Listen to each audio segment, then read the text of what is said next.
السلام علیکم ورحمۃ اللہ وبرکاتہ۔ ساتھ استقبال ہے آپ کا ہمارے یوٹیوب چینل دلی مرکز لائیو بیان پر۔ یہ بیان چل رہا ہے عالمی امیر حضرت جی مولانا صاحب کا، تو آئیے ہم اور آپ مل کر سنتے ہیں اس بیان کو۔ حضرت جی کیا فرماتے ہیں اپنے اس بیان کے اندر؟ چار کام کریں، ایمان لائیں اپنی ذات سے، اور اعمال صالحہ کریں خود اپنی ذات سے۔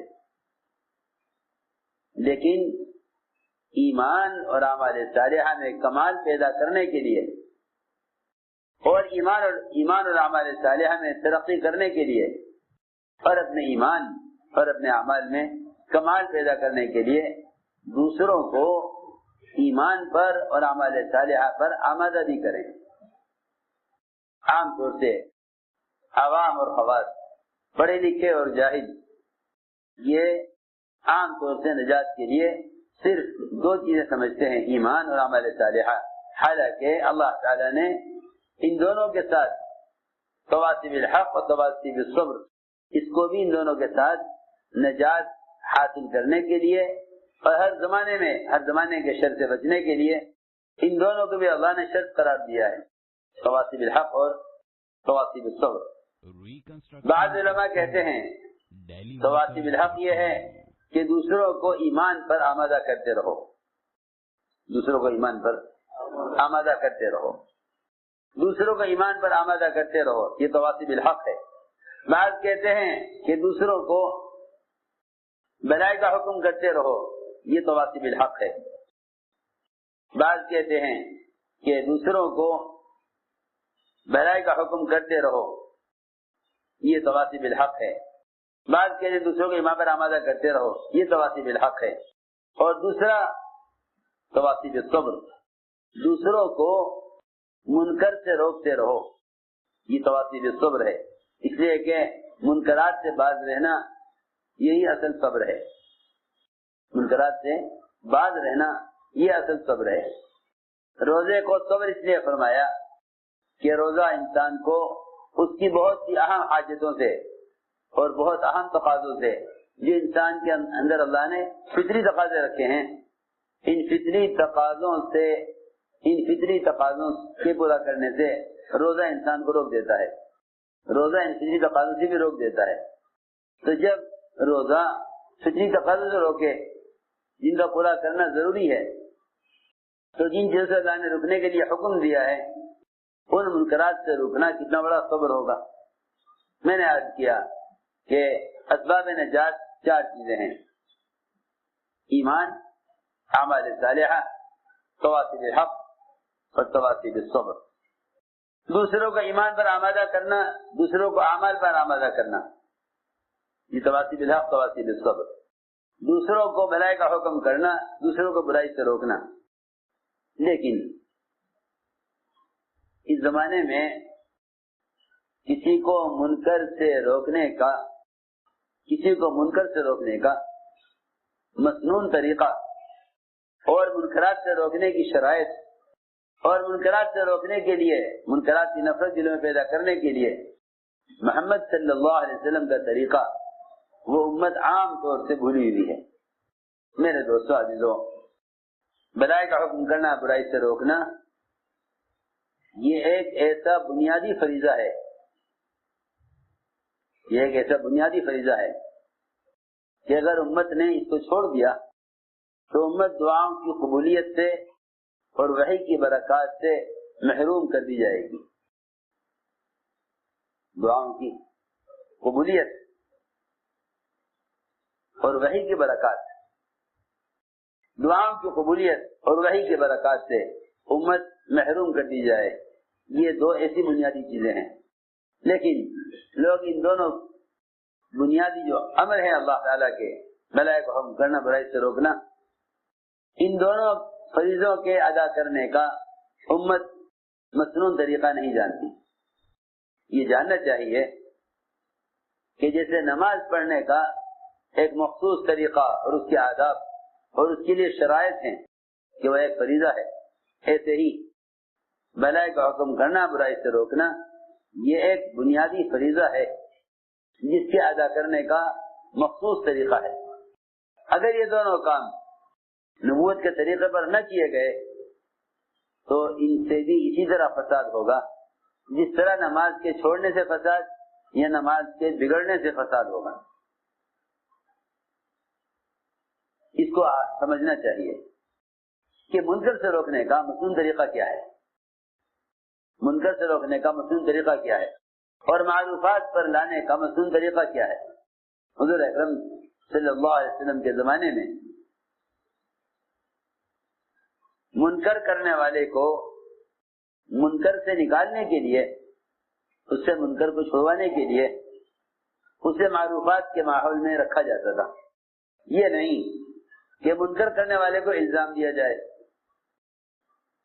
بلکہ طریقہ یہ تھا کہ منکر کرنے والے کو منکر کے ماحول سے نکالا جائے، اس لیے کہ یہ صحیح بات ہے کہ گناہ کرنے والا ایسا ہے جیسا کوئی کسی گڑھے میں گر جاتا ہے، کوئی کسی گڑھے میں گر جائے، اس کو اس گڑھے سے نکالنا یہ سب سے پہلا کام ہے۔ منکر کرنے والے کو منکر کے ماحول سے نکالنا، میں نے عرض کیا کہ تواصی بالحق و تواصی بالصبر، اس کی ایک عملی محنت ہے، اس کی ایک عملی محنت ہے، لیکن آج کل یہ دونوں کام صرف تقریروں کے اور صرف تحریروں کی زینت بن کر رہ گئے۔ لوگ منکرات کو بیان کرتے ہیں، منکرات کو بیان کرتے ہیں، لیکن منکر سے رکنے کا حکم نہیں دیتے، اور لوگ معروفات کو بیان کرتے ہیں لیکن دوسروں کو معروفات پر لانے کی محنت نہیں کرتے۔ یہ دونوں بنیادی فریضے محنت میں سے نکلے ہوئے ہیں۔ بھائی توجہ سے بات سننا، دونوں بنیادی فریضے محنت میں سے نکلے ہوئے ہیں، یہ دونوں بنیادی فریضے محنت میں سے نکلے ہوئے ہیں۔ نہ معروفات پر لانے کی محنت ہے اور نہ منکر سے نکالنے کی محنت ہے، بلکہ منکرات اور معروفات کو بیان کر دیا گیا ہے اس خیال سے کہ لوگ جان لیں کہ بھلائی کیا ہے، برائی کیا ہے۔ میرے دوستو عزیزو، کسی چیز کا صرف علم ہو جانا عمل کرنے کے لیے کافی نہیں ہے، اس لیے کہ عمل کی اساس، عمل کی بنیاد یقین ہے، اور علم رہبر ہے، علم رہبر ہے۔ عمل کی بنیاد یقین ہے، علم رہبر ہے، اس لیے علم کو دلیل کہا ہے، اور دلیل رہبر کو کہتے ہیں، دلیل رہبر کو کہتے ہیں کہ علم دلیل ہے، رہبر ہے، لیکن عمل کا محرک ایمان ہے، عمل کا محرک ایمان ہے، یہ عمل کا محرک ایمان ہے۔ اس لیے فرمایا کہ دعوت کے ذریعے سب سے پہلے یقین میں کمال پیدا کرو، تاکہ آدمی کے اندر ایمان سے عمل کا داعیہ پیدا ہو۔ جہاں اسباب نجات بتلائے اس میں سب سے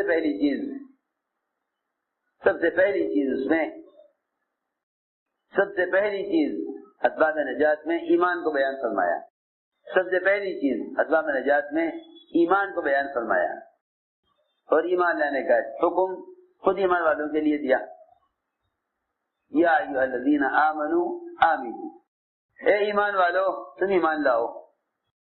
پہلا حکم دیا ایمان لانے کا ایمان والوں کو۔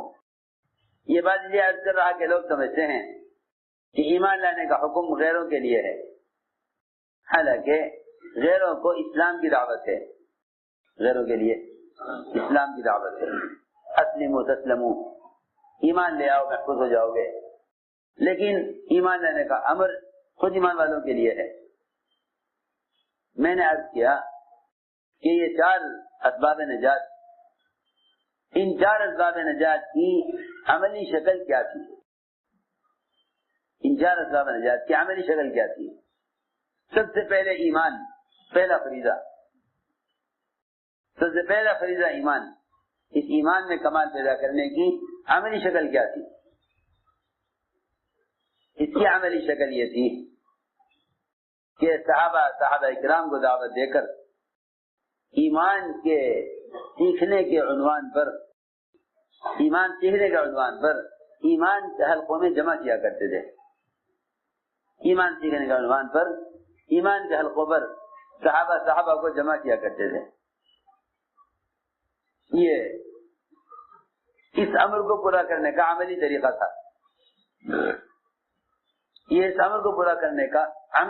تھا.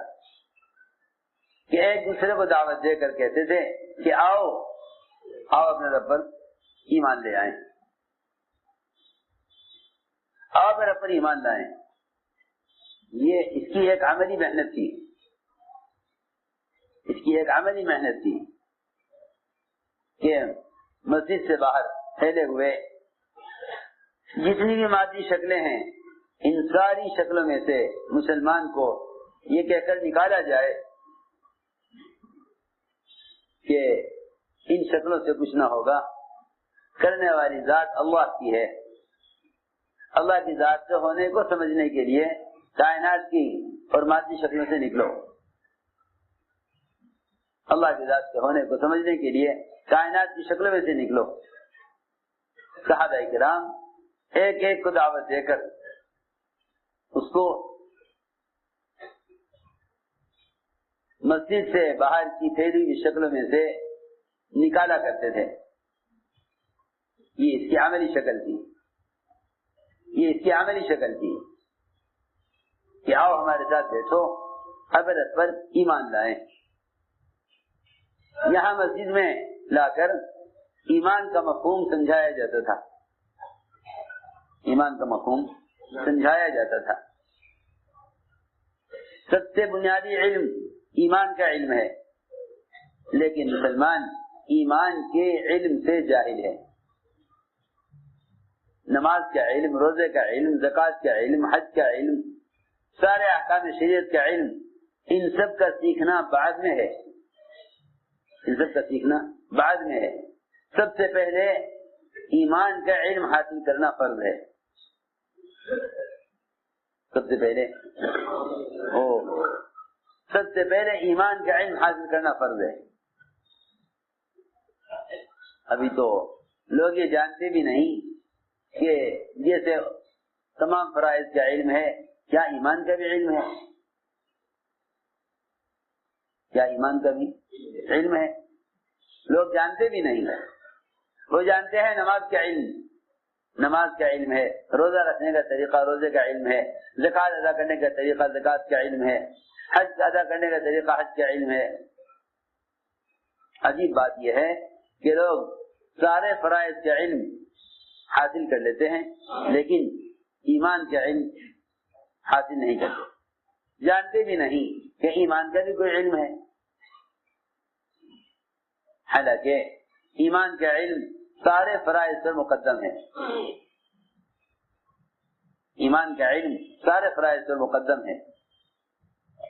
سب سے پہلے ایمان کی تحقیق کرو. کہ ایمان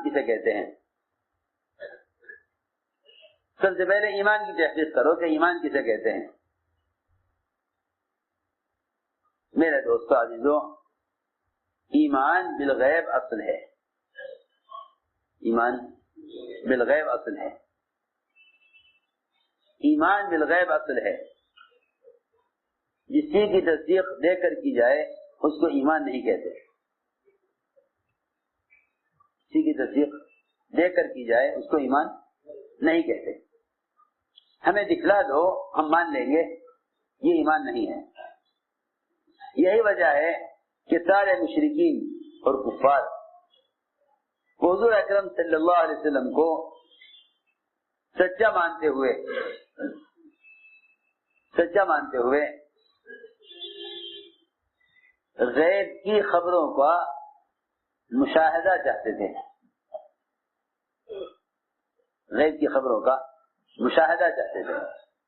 وہ یہ کہتے تھے کہ جو آپ خبر دے رہے ہیں غیب کی, آپ ہمیں اس کو دکھلا دیجئے, تو ہم مان لیں گے. ہمیں آپ دکھلا دیجیے ہم مان لیں گے۔ اس زمانے کا مسلمان بھی ایمان کے اعتبار سے گرتے گرتے اس لیول پہنچ گیا کہ پہلے ہی چاہتا ہے کہ مجھے دین حاصل کرنے پر برکتیں دکھلا دیجیے تاکہ میں ان برکات کو دیکھ کر دین اختیار کر لوں۔ یہ ایمان کے انتہائی کمزور ہو جانے کی علامت ہے کہ مسلمان دین کو اختیار کرے برکات کا مشاہدہ کرنے کے بعد۔ یہ سوال ہی ایمان کے خلاف ہے، یہ سوال ہی ایمان کے خلاف ہے، یہ سوال ہی ایمان کے خلاف ہے کہ اگر ہم دین پر آ گئے تو ہمیں کیا ملے گا۔ یہ سوال ہی ایمان کے خلاف ہے کہ اگر ہم دین پہ آ گئے تو ہمیں کیا ملے گا۔ یہ سوال کفار کیا کرتے تھے کہ اے محمد صلی اللہ علیہ وسلم اگر ہم آپ کا دین اختیار کر لیں تو ہمیں کیا ملے گا۔ پہلے یہ بتائیے اگر ہم آپ پر ایمان لے آئے، اگر ہم آپ پر ایمان لے آئے تو آپ یہ مکے کے پہاڑ ہٹوا کر یہاں زراعت کے لیے نرم زمین کا انتظام کر دیں گے، اور کیا آپ ہمیں رب سے کہہ کر یہاں ملک شام کی طرح نہریں اور باغات اور یہ پہاڑ سر اس طرح رکھوا کے یہاں کھیتی باڑی کے لیے اچھا میدان تیار کرا دیں گے۔ سنو تو صحیح، یہ سوالات کیا کرتے تھے کفار حضور اکرم صلی اللہ علیہ وسلم سے کہ اگر نے آپ کو نبی مان لیا تو کیا آپ یہ کام کرا دیں گے۔ میں نے عرض کیا کہ جب ایمان کمزور ہوتے ہوتے آخری درجے کو پہنچ جاتا ہے تو آدمی دین کو اختیار کرتا ہے دنیا کے ارادے سے، دین کو اختیار کرتا ہے دنیا کے ارادے سے۔ میں نے عرض کیا کہ ایمان بالغیب اصل ہے کہ جو خبر نبی دے رہے ہیں تم اس خبر کا یقین کرو نبی کے اعتماد پر۔ کفار حضور اکرم صلی اللہ علیہ وسلم سے ثبوت مانگا کرتے تھے، جو خبر آپ دیا کرتے تھے یہ آپ سے اس کو ثبوت مانگتے تھے۔ آپ صلی اللہ علیہ وسلم نے سفر معراج کی خبر دی ایک رات میں، یہ رات کے کسی ایک حصے میں آسمانوں کا سفر لامحدود اور زمین کا سفر ایک مہینے کا، یہ رات کے کسی ایک حصے میں ہو گیا، یہ رات کے کسی ایک حصے میں ہو گیا۔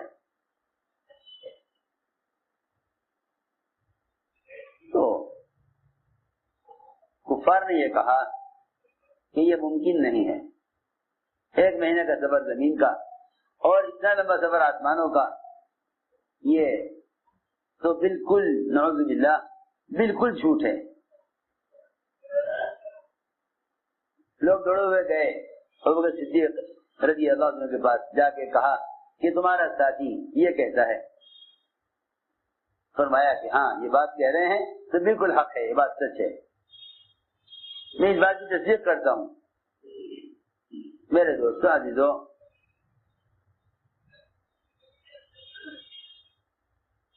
اللہ رب العزت محمد صلی اللہ علیہ وسلم کے ساتھ ظاہر کے خلاف کرتے ہی اس لیے ہیں تاکہ وہ یہ دیکھیں کہ کون نبی کی بات کو تسلیم کرتا ہے، کون انکار کرتا ہے،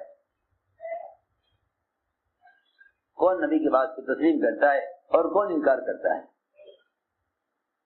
چنانچہ آپ صلی اللہ علیہ وسلم نے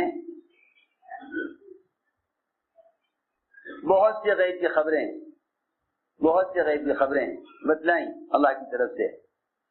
اس میں 3 قسم کے لوگ تھے، ایک انکار کرنے والے کفار، ایک شک کرنے والے منافقین اور ایک یقین کرنے والے ایمان والے۔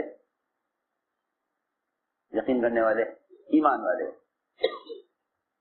یقین کرنے والے ایمان والے اور شک کرنے والے منافقین، انکار کرنے والے کفار، تینوں کے کیفیت میں اضافہ ہوتا تھا۔ ایمان والوں کا ایمان بڑھتا تھا، منافقین کا شک بڑھتا تھا اور کفار کا انکار.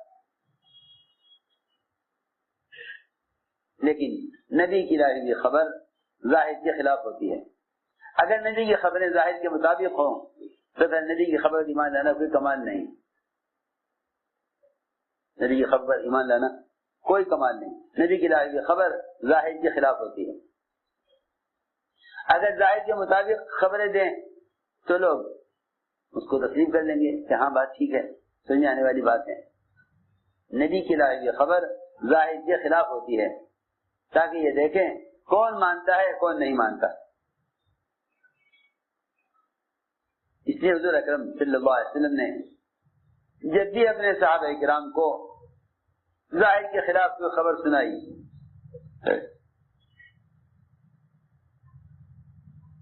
وہ خبر ظاہری حالات کے اعتبار سے بالکل مخالف تھی. دیکھو خندق کا موقع, دشمن کی کثرت, مسلمانوں کی قلت, مال کی قلت, فاقہ زیادہ, خوف زیادہ, سردی زیادہ. آپ صلی اللہ علیہ وسلم نے ان حالات میں اپنے صحابہ کو قیصر کسریٰ کے محلات کے فتح ہونے کی خوشخبری سنائی. تو منافقین نے کہا ما وعدنا اللہ ورسولہ الا غرورا, کہ یہ سارے وعدے دھوکہ ہیں, کچھ نہیں ہوگا. سارے وعدے دھوکہ ہیں, کچھ نہیں ہوگا. اس لیے کہ حالات یہ بتا رہے ہیں کہ مسلمانوں کے حالات ٹھیک نہیں ہیں. مسلمانوں کے حالات ٹھیک نہیں ہیں. ظاہری طور پر مسلمانوں کے حالات ٹھیک نہیں ہیں. چنانچہ منافقین نے شک کیا, ایمان والوں نے یقین کیا.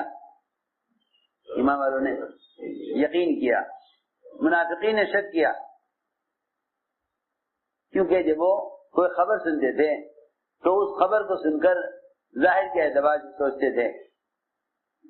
یہاں شیطان نے یہ خیال پیدا کیا کہ جب اللہ تعالیٰ ان کو قیصر کسریٰ کے محلات دینے والے ہیں تو کھانے کو کیوں نہیں دیتے, کھانے کے لیے کیوں نہیں دیتے. میں نے عرض کیا کہ نبی جو خبر لاتے ہیں وہ خبر ظاہر کے خلاف ہوتی ہے, وہ خبر ظاہر کے خلاف ہوتی ہے.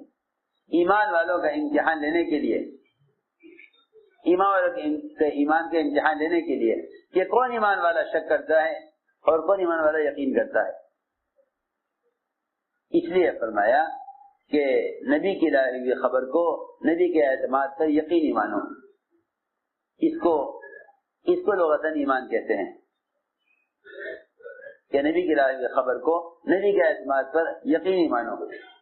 اس کو لغتاً ایمان کہتے ہیں کہ نبی کی لائی ہوئی خبر کو نبی کے اعتماد پر یقینی مانو. حضور اکرم صلی اللہ علیہ وسلم اپنے صحابہ کے ایمان کا ایسے امتحان بھی لیتے تھے. حضور اکرم صلی اللہ علیہ وسلم نے ایک دیہاتی سے گھوڑا خریدا, ایک دیہاتی سے گھوڑا خریدا. فرمایا گھوڑا کتنے کا ہے؟ اتنے کا ہے. فرمایا آؤ ہم تمہیں اس کی قیمت دیں. معاملہ طے ہو گیا, معاملہ طے ہو گیا. آج چلے آگے بڑھے قیمت دینے کے لیے. پیچھے لوگ ملے گھوڑے والے سے, گھوڑا بیچو گے؟ اس نے یہ نہ کہا کہ بک چکا ہے, اس کو قیمت زیادہ ملنے لگی. اس نے آواز دے کر کہا کہ اے محمد صلی اللہ علیہ وسلم, آپ گھوڑا خریدیں گے ان کو بیچ دوں؟ فرمایا میرا تمہارا معاملہ ہو چکا ہے, میں گھوڑا تم سے خرید چکا ہوں. اس نے کہا نہیں, میں نے آپ کو نہیں بیچا, میرا آپ کو کوئی معاملہ نہیں ہوا. فرمایا نہیں, ہمارا آپ کا معاملہ ہو چکا ہے, قیمت طے ہو چکی ہے, میں تو جا رہا ہوں آپ کو قیمت دینے کے لیے. دیہاتی نے کہا کہ اگر آپ کا ہمارا کوئی معاملہ ہوا ہے تو اس پر کوئی گواہ لائیے، اس پر کوئی گواہ لائیے، اس پر کوئی گواہ لائیے۔ میں گواہ تو کوئی تھا نہیں، آپ ہیں اور میں ہوں۔